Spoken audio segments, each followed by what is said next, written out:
Kay Adams, Kyle Brandt, Nate Burleson, and Peter Schreiber. Okay, what are we wearing, boys? Nate, Peter, what are we wearing?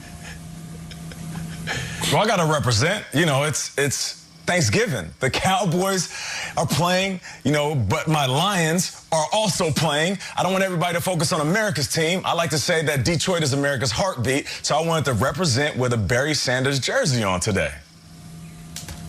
I grew up a football fan. As you guys know, I talk about childhood memories all the time. Steve Largent was one of my favorite players. I'm rocking the Steve Largent authentic number 80 jersey, gifted to me one of the best. In the previous holiday by one Nate Burleson. So Thanksgiving to all of you. Nate, thank you for this jersey. I'm rocking it today. Kyle, what are you wearing? And on a day when anyone can be a hero, I got Gus Frerotte and Greg Hill, 1999. They beat the Dick Duran Chicago Bears 21-17. They're eating turkey legs. Gus Frerotte, it could be anybody today. Go get it. They have miracles. You guys look awesome. I'm wearing all white to zig while you zag, and let's do this thing. Let's show you guys what's ahead today. Of course, things got sticky between the Ravens and the Steelers. That game is rescheduled. Ian Rappaport will be with us to break everything down. Texans at Lions, that kicks off our Turkey Day coverage. 12:30 Eastern. To cap it off with a battle for first place, guys. Washington against the Cowboys. That game at 4:30 Eastern, all presented by Verizon. We'll get you set. The Ravens Steelers, of course, postponed to Sunday. That will have a 1:15 p.m. kick. All right, guys, let's do it like we mean it, like we're ready to eat turkey, mashed potatoes, and all the goodings. Goodings is a word now. It's time for the lead block. Lead block. Lead block. Lead block. Wake up, kids. Still waiting to see that dabbing turkey. Stacey Dales is with us. We love having you. Of course, happy Thanksgiving to you. Playing on Thanksgiving is an NFL tradition, of course. It also means a short week. What is the mindset in the locker room for both the Lions and the Texans sides?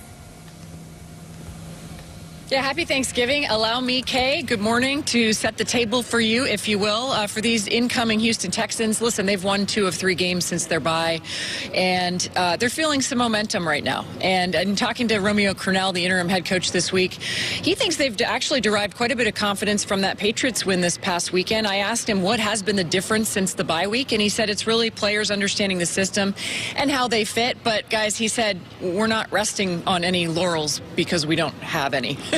That was interesting and funny. As for the Detroit Lions, a little bit different of a trajectory to them, of course, getting shut out this past weekend. That has never happened in Matthew Stafford's career. He said this week, not scoring points is unacceptable. They need this quick week to erase the slate from last week. And I also asked Matt Patricia, his head coach, how do you think Stafford will respond? He said he's a competitor. They talked after the game, and we got to be better around him. So I think a little motivation for both teams, guys, coming into this one.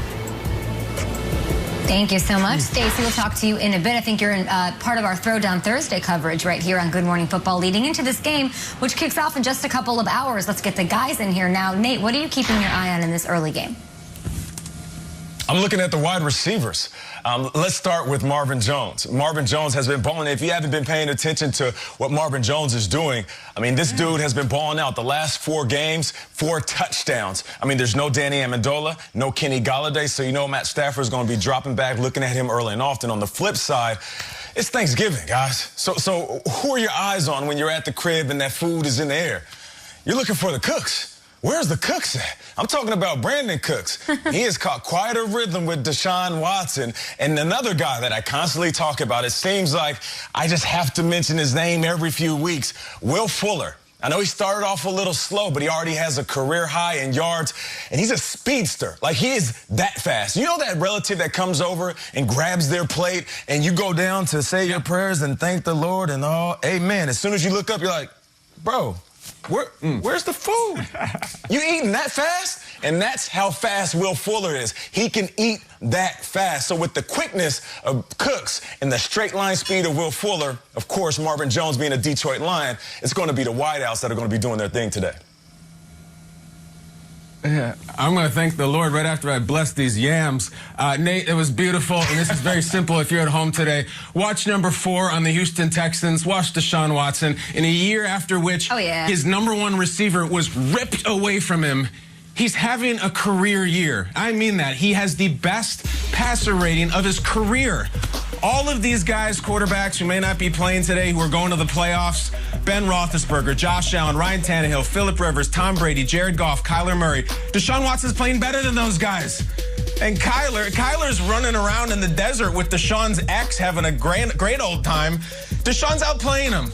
It's awesome. He's putting on a one-man show. This is entertainment today. And I think Deshaun is joining the ranks of players who had fantastic, incredible, or even historic seasons with really rough years for their team. Let's look back on some of these. Christian McCaffrey last year, 1,000 and 1,000 on an instantly forgettable Panthers team.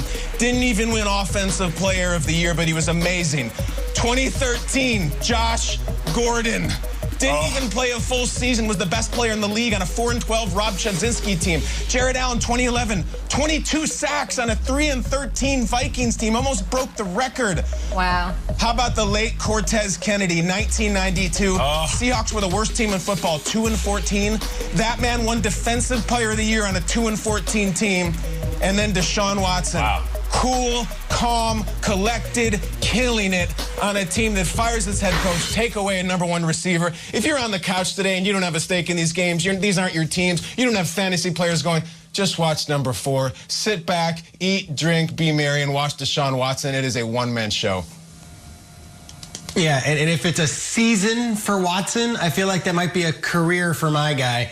Matt Stafford, right? I mean, this is a guy who, if you ask any quarterback in the league, they'll tell you Matt Stafford is one of the best quarterbacks in the league. If you ask any Detroit fan, they'll tell you, oh, when he's hot, he's it.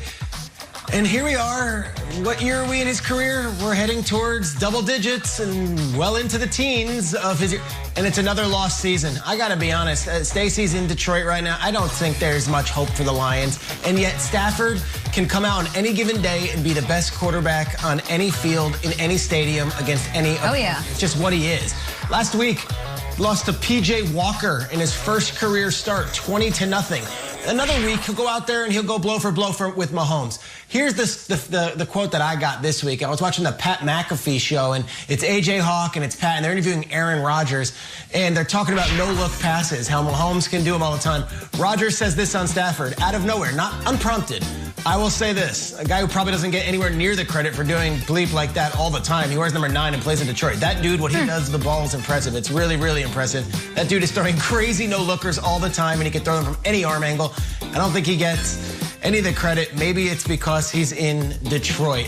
Look, I don't know how many of these Thanksgivings we have with Stafford left. I don't know how many seasons we have with Stafford left. I don't know if we even care about Matt Stafford at this point. We've been down this road so many times before. I still get excited to see Matt Stafford throw a football, and I still think on any given day he could be the best player on a football field. He's got a breakout tight end in T.J. Hawkinson. I think if the Lions want to win this game, they have to run the ball. The Texans' run defense has allowed 180 scrimmage yards per game to the running back spot. So DeAndre Swift missed last week, questionable this week. If he plays today, he's going to be somebody you need to keep your eye on. Should you start him in fantasy? I'll tell you that a little bit later. Now, following us, no re-air of Good Morning Football. We do have game day. Yes, Rich Eisen and all those wild turkeys will be here taking the baton from us for your Thanksgiving coverage leading up to those 2 awesome games for your Thanksgiving viewing.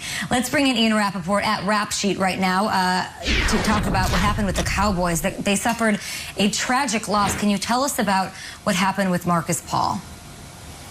Yeah, a trying and tragic situation is right. Marcus Paul, the Cowboys special teams coordinator, someone universally loved, not just in the Cowboys building, but really throughout the NFL, the various teams that he had been on, passed away late last night at age 54. Remember, this was because of a medical emergency in the Cowboys facility a couple days ago, something tragically witnessed by several players and something that really shook the Cowboys building to the core. They called off practice on the day it happened. For instance, obviously a very difficult situation for everyone involved, including the family of Marcus Paul, who had to deal with very publicly this situation over the last several days. Someone who was at Syracuse, has been with the Saints, the Patriots, Jets, Giants, all over the NFL, and the outpouring of support for Marcus Paul was really just incredible. He was surrounded by his family members who were called in to say goodbye right before he died. Obviously, something that has generated a lot of reaction around the NFL just because of the kind of good guy he is. I'll give you a quick sample. Jerry Jones, the Cowboys owner, called it tragic and said, "Our hearts are broken for his family." Meanwhile, Mike McCarthy, the head coach who'd been with him the last several months since he took the job, called him a naturally gifted communicator and praised his tough love, said as something that really came up a lot, Marcus Paul universally loved by his peers. Such a heartbreaking news story the night before Thanksgiving. Thank you so much. We, of course, sending all of our love to the Cowboys organization, anybody who knew him, his family. Of course, thanks so much, Ian. Marcus Paul, surrounded by his family, passed away at the age of 54.